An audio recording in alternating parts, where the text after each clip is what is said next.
Hi there, this is Joe Scully, one of the race directors of the Ontario 5th Scale Off-Road Championship Series. We wanted to walk you through some of the postings from a race so that some of our newer drivers can be up to speed on what all this information is about.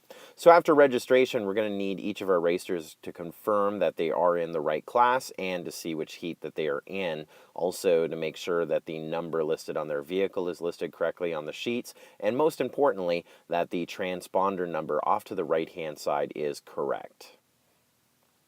So our practice results have been posted. Practice is round number 1, as you can see in the top right-hand side.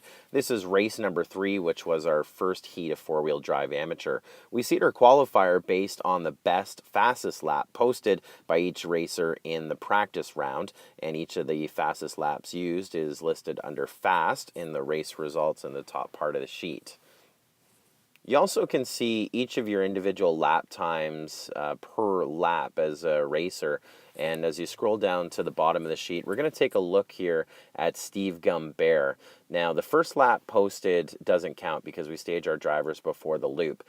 So in lap number 2, he had a 56-second lap, and he was running 4th. His fastest lap time in practice was on lap 3, as you can see at 50.983. Now, these boxes show you all kinds of information. So the top line is your position on the track and that lap time. The number below that is the number of laps the computer projects you completing and the time that you're going to be completing it in. Over to qualifying next. Again, we use the times from practice, the fastest lap time, to seed you. So off to the right-hand side, it will show you the qualifying order to this race. And in qualifying, we go on a TQ format, the most amount of laps posted in the lowest amount of time possible. And those are the results under laps and race time. The other exciting thing here as we look to first and second, it also shows you behind on the gaps. So it shows us here that there was 0.785 between first and second, and that there was 43 seconds between third and fourth. To the right of that, again, we have our fastest lap, but we also have the average top 5 and 15 laps. And what that does is if a driver breaks near the tail end of the race, they're going to have an opportunity to see just how they stuck up before they broke.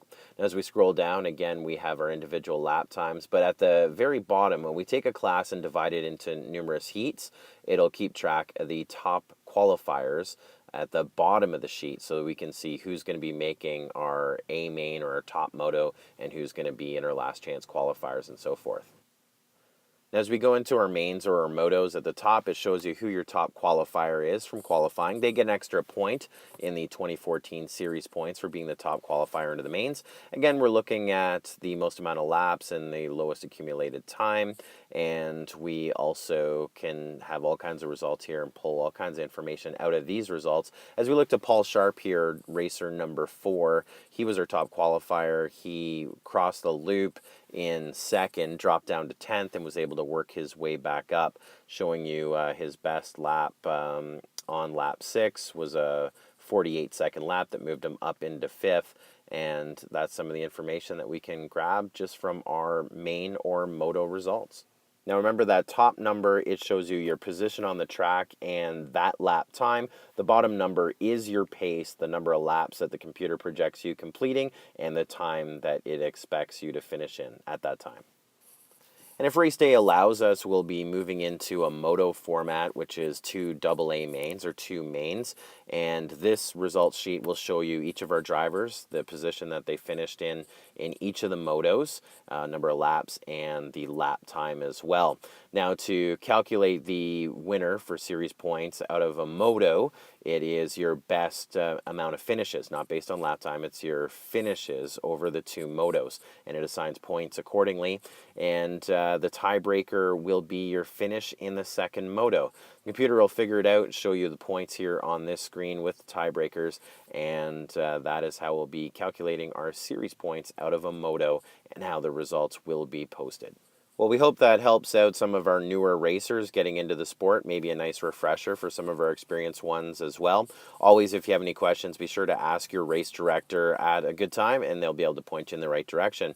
We look forward to racing with you at the next event of the Ontario 5th Scale Off-Road Championship Series.